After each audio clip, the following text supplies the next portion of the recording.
सबसे उत्तम कार्य क्या होता है? किसी इंसान को खुश करना, किसी भूखे को खाना देना, जरूरतमंद की मदद करना, किसी दुखियारी को हल्का करना और किसी घायल की सेवा करना। ये अनमोल वचन थे भारत के पूर्व राष्ट्रपति और मिसाइल मैन अब्दुल कलाम के, जिन्होंने भारत का सर्वोच्च पद संभाला, जिन्हें देश का सर्वोच्च सम्मान मिला। लेकिन उन्होंने अपने पद के शक्ति का अहंकार नहीं किया। वो हमेशा लोगों की सेवा के लिए तत्पर रहते थे। उन्होंने देश सेवा और लोगों की सेवा को ही अपना पहला और अंतिम लक्ष्य बना लिया और उसी पथ पर वो जीवन भर चलते रहे। हेलो दोस्तों, आज हम अपनी सीरीज को आगे बढ़ाते हुए बात करेंगे एपीजे अब्दुल कलाम की।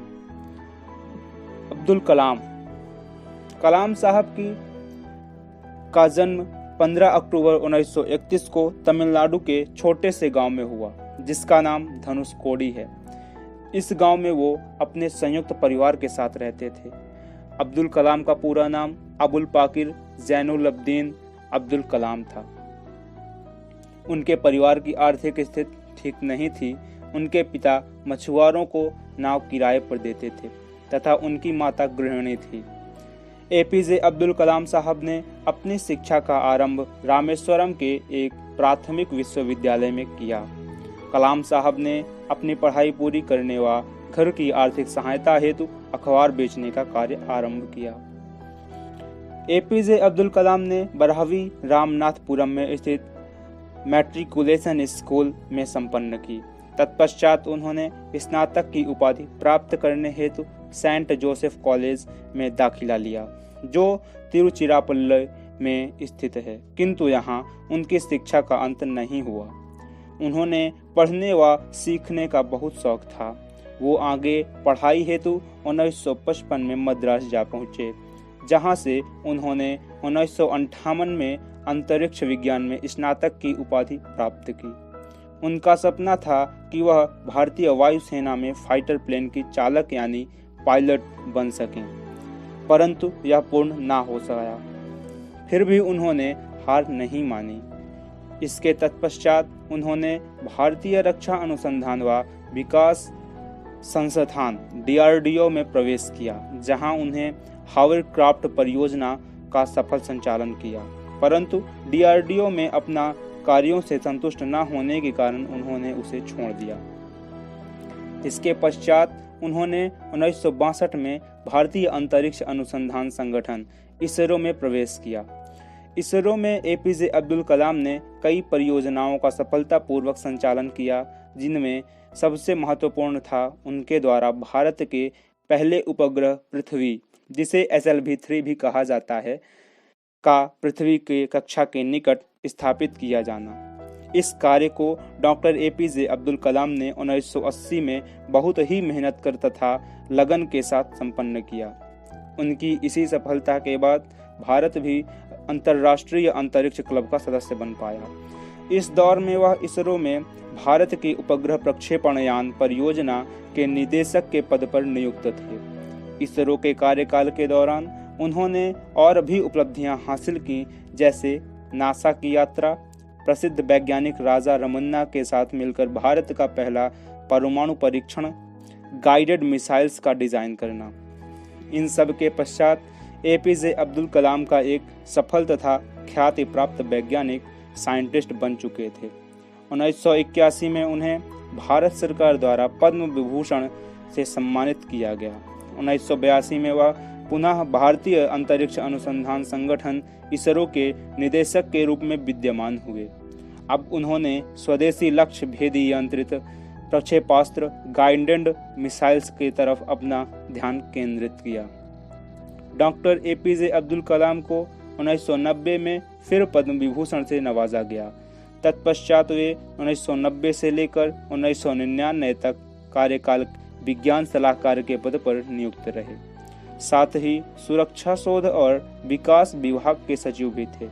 1997 में उनका भारत के प्रति योगदान देखते हुए उन्हें भारत रत्न से सम्मानित किया गया। उन्हीं के नेतृत्व में 1998 में भारत ने अपना दूसरा सफल परमाणु परीक्षण किया। कलाम साहब की ही देन है कि भारत आज परमाणु हथियार निर्माण में सफल हो पाया है।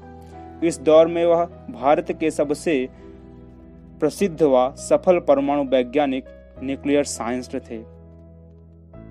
2002 में उनके प्रति भारत की जनता का सम्मान देखते हुए, जीवन की उपलब्धियों तथा भारत के प्रति उनका लगाव देखते हुए एनडीए ने उन्हें राष्ट्रपति पद का उम्मीदवार घोषित किया।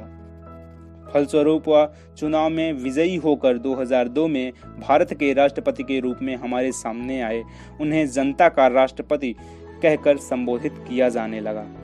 उनके इस कार्यकाल के दौरान उन्होंने कई बार सभाएं संबोधित की, जिनमें उन्होंने भारत के तथा यहाँ रहे युवाओं को भविष्य को बेहतर बनाने हेतु बातों पर जोर दिया। यहाँ तो हम सभी जानते हैं कि एपीजे अब्दुल कलाम अपनी निजी जिंदगी में एक सरल तथा अनुशासन प्रिय व्यक्ति थे।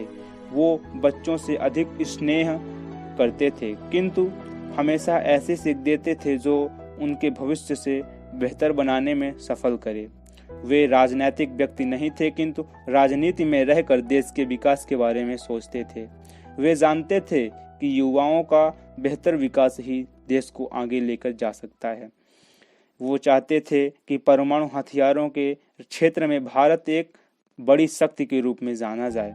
उनका कहना था कि 2000 वर्षों के इतिहास में भारत का 600 वर्षों तक अन्य लोगों ने शासन किया। यदि आप विकास चाहते हैं तो देश में शांति की स्थिति होना आवश्यक है, और शांति की स्थापना शक्ति से होती है। इसी कारण प्रक्षेपास्त्रों में विकसित किया गया तथा देश की भक्ति संपन्न हुई। एपीजे अब्दुल कलाम का राष्ट्रपति कार्यकाल 2007 में समाप्त हुआ। उसके पश्चात वह कई जगहों पर प्रोफेसर के तौर पर कार्यरत रहे, जैसे शिलांग, अहमदाबाद तथा इंदौर के भारतीय प्रबंधन संस्थानों व बेंगलोर के भारतीय विज्ञान संस्थान में। इसके बाद वह अन्ना विश्वविद्यालय में एयरोस्पेस इंजीनियरिंग के प्रोफेसर रहे। एपीजे अब्दुल कलाम भारत के कई अन्य प्रसिद्ध शैक्षणिक संस्थानों में अपना योगदान दिया।